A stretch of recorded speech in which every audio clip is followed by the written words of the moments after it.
àìlè yí padà ògo yẹ ọ́ nítorí àìlè yí padà rẹ ògo yẹ ọ́ o bàbá àìlè yí padà ọba lágbára àìlè yí padà ìyìn ògo yẹ ọ́ nítorí àìlè yí padà rẹ ògo yẹ ọ́ o bàbá.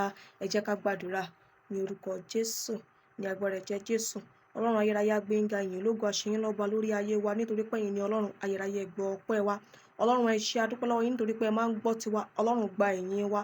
Ọlọ́run ẹ ṣé fún orí ọ̀fẹ́ yín nítorí pé ẹ jẹ́ káàbò yín ká kú lórí ayé wa. Ọlọ́run ẹ ṣé fún ààbò yín, fún ìfẹ́ yín, fún àlàáfíà yín, fún ayọ̀ yín nínú ayé wa nítorí pé kò fi ayé wa sílẹ̀. Ayérayé ẹ gba ìyìn wa. Ọlọ́run alágbára gbogbo ẹ̀ṣẹ̀ Ọlọ́run dáríjì wá. Ẹ̀mí mọ́ gbogbo ẹ̀ṣẹ̀ dáríjì wá. Gbogbo ẹ̀ṣẹ̀ tí ò ní jẹ́ kí ọ̀rọ̀ yín kó sèso ayọ̀ nínú ayé wa. Ọ̀rọ̀ tá fẹ́ bára wa sọ ní àkókò yìí. Ẹ̀ṣẹ̀ tí ò ní jẹ́ kó sèso ayọ̀ nínú ayé wa. Ọlọ́run dáríjì wá. Ẹ̀mí mọ́ dáríjì wá. Ọlọ́run wá bá wa sọ̀rọ̀ rẹ. Ayérayé wá bá wa sọ̀rọ̀ rẹ. Onílátètè kọ́ ṣe ni ọ̀rọ̀ wọ̀, ọ̀rọ̀ sì ń bẹ pẹ̀lú Ọlọ́run. Ọlọ́run sì ni ọ̀rọ̀ náà.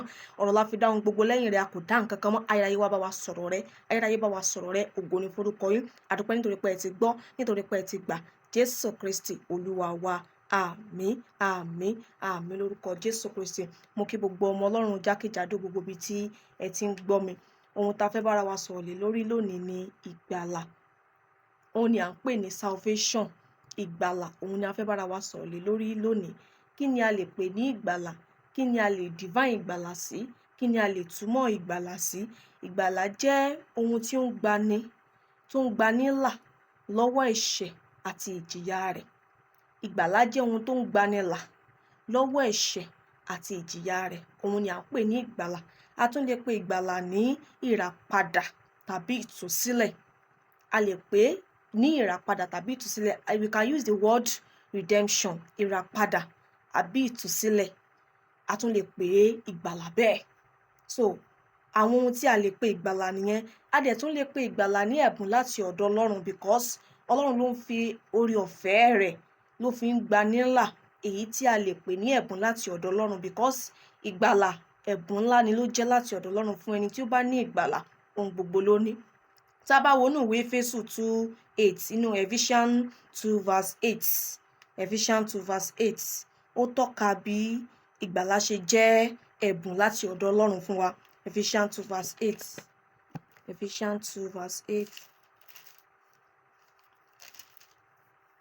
Ephesians 2:8, Ephesians 2:8. Ó ní nítorí oore ọ̀fẹ́ ni a fi gbà yín là. Nítorí oore ọ̀fẹ́ ni a fi gbà yín là nípa ìgbàgbọ́, àti èyí ni kì í ṣe ti ẹ̀yin tìká lára yín, ẹ̀bùn Ọlọ́run ni. Ó ní nítorí oore ọ̀fẹ́ la ti fi gbà wá là. Ó ní eléyìí ò ń ṣe tìká lára wa o. Ó ní ẹ̀bùn oore ọ̀fẹ́ láti ọ̀dọ̀ Ọlọ́run náà. Kí gbogbo ògo kó lè jẹ́ ti Ọlọ́run ni. Ẹ̀bùn Ọlọ́run, oore ọ̀fẹ́ Ọlọ́run ni. Òun la fi gbà wá là. Òun la fi wò wá sàn. Kí wá ni àwọn ìgbésẹ̀ ìgbàlà fún ènìyàn, fún ẹni tó fẹ́ rí ìgbàlà? Àwọn ohun wo ló yẹ kí ẹni tó fẹ́ rí ìgbàlà kí ó máa ṣe? Ọ̀nà wo lèèyàn lè gbà rí ìgbàlà? Òun la fẹ́ sọ̀rọ̀ lé lórí báyìí. A ti sọ ìtumọ̀ nǹkan tí ìgbàlà jẹ́ fún wa. Ohun tí a lè máa ṣe, tá a ní láti ṣe láti rí ìgbàlà. Àwọn ọ̀nà ìgbésẹ̀ ìgbàlà fún ènìyàn, òun la fẹ́ mẹ́nu bà báyìí. Mo máa sọ kókó 6 nínú ìgbésẹ̀ ìgbàlà fún wa. Kókó 6, 6 points. A máa jot 6 points sílẹ̀ nípa ọ̀nà tó lọ síbi ìgbàlà. Ohun tí a lè ṣe tá a fi lè rí ìgbàlà. Àwọn ìgbésẹ̀ wo ni a lè gbé gẹ́gẹ́ bí ènìyàn láti fi bá ìgbàlà pàdé? Alákọ̀ọ́kọ́ ni gbígbọ́ ọ̀rọ̀ Ọlọ́run. Gbígbọ́ ọ̀rọ̀ Ọlọ́run. Because nínú gbígbọ́ ọ̀rọ̀ Ọlọ́run ni ìgbàlà wà. Ìgbàlà ń bẹ nínú ẹ̀. Nǹkan téèyàn bá gbọ́ lèèyàn máa ṣiṣẹ́ lé lórí. Nǹkan téèyàn bá gbọ́ ló máa trigger èèyàn láti tún lè gbé ìgbésẹ̀ fún nǹkan tó kàn nínú ayé ènìyàn. Ìgbàlà. Báwo la ṣe lè rí ìgbàlà? Number 1 tí mo sọ nísìn, hearing the word of God. Gbígbọ́ ọ̀rọ̀ Ọlọ́run. Ọ̀rọ̀ Ọlọ́run ṣe pàtàkì fún ẹni tó bá fẹ́ rí ìgbàlà. Ọ̀rọ̀ Ọlọ́run ó ṣe kókó, ó ṣe pàtàkì fún ẹni tó bá fẹ́ rí ìgbàlà. Mo wà nínú ìwé Rome 10:17. Inú ìwé Rome 10:17. Òun ni ìyẹn wà. Ẹsẹ̀ Bíbélì tí ó báàkì ẹ̀ up nípa gbígbọ́ ọ̀rọ̀ Ọlọ́run. Ẹsẹ̀ Bíbélì tó báàkì ẹ̀ up wípé nípa gbígbọ́ ọ̀rọ̀ Ọlọ́run o, ìgbàlà wà ń bẹ̀. Rome 10:17. Rome 10:17.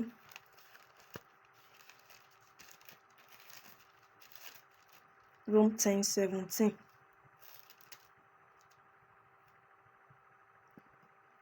Ó ní ǹjẹ́ nípa gbígbọ́ ni ìgbàgbọ́ ti ń wá àti gbígbọ́ nípa ọ̀rọ̀ Ọlọ́run. Ó ní nípa gbígbọ́ ni ìgbàgbọ́ ti ń wá. Ihun téèyàn bá gbọ́ lèèyàn á rò, lèèyàn á gbàgbọ́, lèèyàn á ṣiṣẹ́ lé lórí. Ó ní nípa gbígbọ́ ni ìgbàgbọ́ ti ń wá. Nípa gbígbọ́ ọ̀rọ̀ Ọlọ́run, òun ni kíni? Òun ni ìyè wà. Salvation. There is salvation in hearing the word of God. There is salvation in hearing the word of God. Ìkejì ni gbígba ọ̀rọ̀ Ọlọ́run gbọ́. Believing the gospel. Believing the gospel. Gbígba ọ̀rọ̀ Ọlọ́run gbọ́. Nǹkan téèyàn bá gbọ́, téèyàn ò bá nígbàgbọ́, Bíbélì gan sọ, ó ní nínú èyí tó o ti gbàgbọ́ yẹn, ó ní kó ṣe kíni? Ó ní dìí mú ṣinṣin, má ṣe jẹ́ kí ó bọ́. Gbígbàgbọ́, gbígba ọ̀rọ̀ Ọlọ́run gbọ́. Oníyèméjì tí ò gba ọ̀rọ̀ Ọlọ́run gbọ́, kò sí bó ṣe lè rí ìyè, kò sí bó ṣe lè rí ìgbàlà nínú ọ̀rọ̀ yẹn. Ohun téèyàn bá gbàgbọ́ ló máa ń ṣiṣẹ́ fún yàn. Ohun téèyàn bá ṣe kíni? Ohun téèyàn bá gbàgbọ́, téèyàn nígbàgbọ́ lé lórí wípé kíní yìí máa jẹ́ fún mi. Gbígba ọ̀rọ̀ Ọlọ́run gbọ́, ìyè púpọ̀ ń bẹ níbẹ̀. Mo pe alákọ̀ọ́kọ́ ní gbígbọ́ ọ̀rọ̀ Ọlọ́run. Ihun téèyàn ò bá gbọ́, èèyàn ò lè believe ẹ̀. So lákọ̀ọ́kọ́ náà, o ní láti gbọ́ ọ̀rọ̀ yẹn number 1.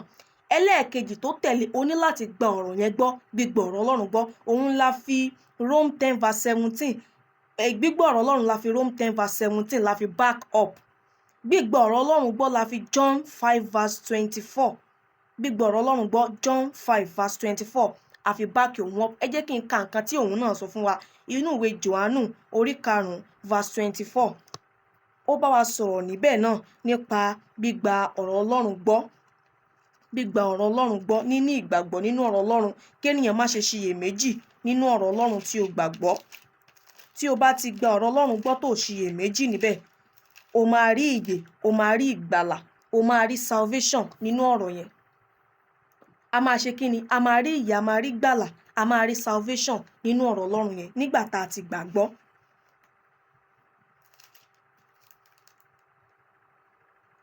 John 5:24. Bíbélì sọ pé lóòótọ́ lóòótọ́ ni mo wí fún yín, ẹnikẹ́ni tí ó bá gba ọ̀rọ̀ mi, tí ó bá sì gba ẹni tí ó rán mi gbọ́, yóò ní ìyè tí kò ní pẹ̀kun, òun kì yóò sì wà ní ìdájọ́, ṣùgbọ́n ó ti ré ikú kọjá bọ́ sí ìyè. Ó ní ẹnikẹ́ni tó bá gbọ́ ọ̀rọ̀ mi tó sì gbàgbọ́. Inú ìwé John 5:24 yẹn ló ti sọ bẹ́ẹ̀ pé ẹnikẹ́ni tó bá gbọ́ ọ̀rọ̀ mi tó sì gbàgbọ́, ó ṣe kíni? Ó ti inú ikú bọ́ sí inú ìyè. Nítorí pé nínú gbígbọ́ ọ̀rọ̀ Ọlọ́run gbọ́, ìyè ń bẹ níbẹ̀, salvation ń bẹ níbẹ̀, ìràpadà ń bẹ níbẹ̀. Nínú gbígbọ́ ọ̀rọ̀ Ọlọ́run gbọ́, ìràpadà ń bẹ níbẹ̀. Ẹlẹ́ẹ̀kẹta ni repenting of sin. Kíkọ ẹ̀ṣẹ̀ sílẹ̀. Kíkọ ẹ̀ṣẹ̀ sílẹ̀. A ní láti kọ ẹ̀ṣẹ̀ ọwọ́ wa sílẹ̀. Because tá a bá wà nínú ẹ̀ṣẹ̀, a kò lè ní kó oore ọ̀fẹ́ máa pọ̀ sí. Ṣùgbọ́n tá a bá ti kó gbogbo ẹ̀ṣẹ̀ yẹn sílẹ̀, òun ni kíni? Òun ni a máa rí ìgbàlà. Òun ni a máa rí ìyè. Nǹkan àkọ́kọ́ ìgbésẹ̀ àkọ́kọ́ téèyàn ní láti gbé nìyẹn lẹ́ni tí ó bá fẹ́ rí ìgbàlà, tó fẹ́ mọ Ọlọ́run, tó fẹ́ kọ ẹ̀ṣẹ̀ sílẹ̀, tó fẹ́ súnmọ́ Ọlọ́run. Ohun àkọ́kọ́ ni pé ká ṣe kíni? Ká kọ gbogbo ẹ̀ṣẹ̀ sílẹ̀, gbogbo ìdíwọ́ ìdènà èyí tí ò lè jẹ́ ká ṣe ti Ọlọ́run yẹn, ká ṣe kíni? Ká fi sílẹ̀, ká kọ ẹ̀ṣẹ̀ sílẹ̀. Ẹ̀ṣẹ̀ ìwàkiwà, ẹ̀ṣẹ̀ ìṣekúṣe, ẹ̀ṣẹ̀ ìsọkúsọ, lóríṣiríṣi ọ̀nà là ń gbà dẹ́ṣẹ̀. Bíbélì sọ pé gbogbo ènìyàn ló ti ṣẹ̀ tó ti kùnà ògo Ọlọ́run, kò sí ẹni tó mọ́. Ṣùgbọ́n láti rí ìgbàlà, láti rí ìyè, a ní láti ṣe kíni? A ní láti kọ ẹ̀ṣẹ̀ yẹn sílẹ̀. A ní láti kúrò nínú ẹ̀ṣẹ̀, ká bọ́ sí kíni? Ká bọ́ sí inú ìyè. Tá a bá ti kúrò nínú ẹ̀ṣẹ̀, tá a ti fi gbogbo ẹ̀ṣẹ̀ wa sílẹ̀, tá a ti fi ohun àìmọ́ sílẹ̀, tá a ti fi gbogbo ohun àìmọ́ tí ò lè jẹ́ ká súnmọ́ Ọlọ́run yẹn, tá a ti kó gbogbo ẹ̀ sílẹ̀, nígbà yẹn la máa ṣe kíni? Nígbà yẹn la máa rí ìgbàlà. Nígbà yẹn la máa rí ìgbàlà.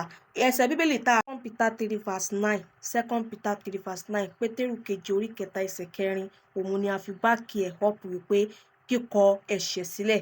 Ẹlẹ́ẹ̀kẹrin ni wípé jíjẹ́wọ́ Jésù Kristi ní Olúwa àti Olùgbàlà wa. a ní láti fi ahọ́n wa jẹ́wọ́ rẹ̀ wípé ó kú fún wa nítorí ẹ̀ṣẹ̀ wa.